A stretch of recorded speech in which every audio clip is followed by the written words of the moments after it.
जब हम लोग बड़े थे, like when I was watching your movie कुछ कुछ होता है in a very small town in Bihar, so I used to like it, मुझे बहुत अच्छा लगा था, मैं छोटा था तो। लेकिन अभी मैं अपनी भांजी को फिल्म दिखा रहा था, उसे पसंद नहीं है। तो अब लोगों को ये समझ में आ रहा है कि ये प्यार मोहब्बत ये सब फिल्मी चीजें हैं और रियल लाइफ में ऐसा होता नहीं है। हमारे टाइम में ऐसा लगता था हाँ ऐसा ही होता है, लड़की को 2 बार ये किया तो हाँ ये, जबकि अभी ऐसा होता नहीं, होना ही नहीं चाहिए। बड़ी कठोर दिल है तुम्हारी, तो ये मैं कहना चाहूंगा। और मेरे दिल को ये छू गई है बात कि आपकी भांजी को मेरी पहली फिल्म पसंद नहीं आई। इस बात का बहुत रोना होगा मुझे, रात को मैं फूट फूट के रोने वाला हूँ कि आपकी भांजी को मेरी फिल्म पसंद नहीं आई। देखिए खैर, आपका कहना मैं मानता हूँ कि वो फिल्मों का जो सुर था और जो टोनैलिटी था उस ज़माने में, वो एक इनोसेंस थी उस फिल्म में।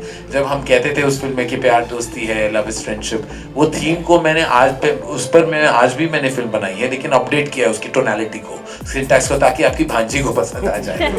तो क्योंकि अब आपकी भांजी मेरी बैरोमीटर बन चुकी है।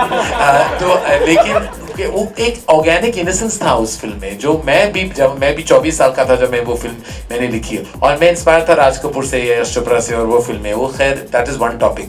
तो वो एक इनोसेंस थी उस जमाने में, जो आज मैं वही फिल्म नहीं लिख सकता जब मैं खुद कुछ कुछ होता है देखता हूँ। I was joking earlier, but when I see कुछ कुछ होता है टुडे और कभी खुशी कभी गम, आई माई सेल्फ वंडर कि मैंने ये क्यों लिखा, कैसे लिखा, कहाँ से ख्याल मेरे जहन में आए। क्योंकि एक्चुअली कुछ कुछ होता है बहुत ही अनयूजुअली सिली थीम है, क्योंकि पता नहीं उस 8 चिट्ठियों में वो माँ ने क्या लिखा था। 4 साल का बच्चा क्या पढ़ता है वो इतनी कन्विक्शन के साथ कि 8 चिट्ठियां माँ ने छोड़ी है, पर क्या लिखा होगा पहली चिट्ठी में, दूसरी चिट्ठी में, कि वो बच्चा सुन सके या पढ़ सके।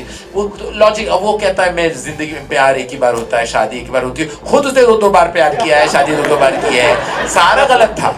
लेकिन इतनी कन्विक्शन के साथ लिखी थी कि it made all sense. Today हम लॉजिक के बारे में सोचेंगे। आज तक मुझे किसी ने पूछे कहा शाहरुख खान का प्रोफेशन क्या था, कुछ कुछ होता है, I have no idea. somebody asked me कि क्या है, I said I don't know। Business था, क्या बिजनेस, इतना बिजनेस था कि उसने इतना वक्त मिल गया कि वो समर कैंप में 1 महीना जाके बैठ गया कि कौन सा वो एम्पायर रन कर रहा था। It was quite silly. Like Shabana ji called me, कुछ कुछ होता है कि स्क्रीनिंग उन्होंने कहीं देखी थी बर्मिंघम में, आपकी भांजी की तरह she also had problems, so she called me and she said कि भाई ये क्या हुआ, खूबसूरत नहीं थी तो प्यार नहीं हुआ, खूबसूरत हो गई, साड़ी पहनने लगी, बाल बड़े हो गए और इश्क हो गया उसे, क्या कहना चाहोगे? I said sorry. I said I don't know, you are right, I don't know, but I have no justification. I'm just sorry because that's what it is. और अगर आप कभी खुशी कभी गम देखोगे तो the format of कभी खुशी कभी गम is the exact same format of कुछ कुछ होता है, जहाँ से शुरू होता है फ्लैशबैक में, इंटरवल पॉइंट कहाँ बैठ जाता है, और फिर Hrithik Roshan is the Sana baby Sana of कुछ कुछ होता है, वो जाके अपना family, it's the same screenplay, which I actually realized much later. That time I thought I was making epic Ramayana of family film, but actually it's the same story of कुछ कुछ होता है, it's the same thing. But as I'm trying to say, the innocence is dead today. वहाँ एक innocence था और वो film stars की एक अपनी अपील थी। आज क्या हो गया कि ट्विटर पे सब जानते हैं कि लोग क्या कर रहे हैं। तो जैसे कि आपकी अब यंगर जनरेशन की बात कर रहे हैं, the whole mystique and magic of movie stardom is dead.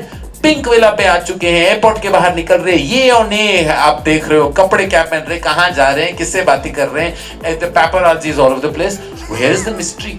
You wanted to know कि उस जमाने में।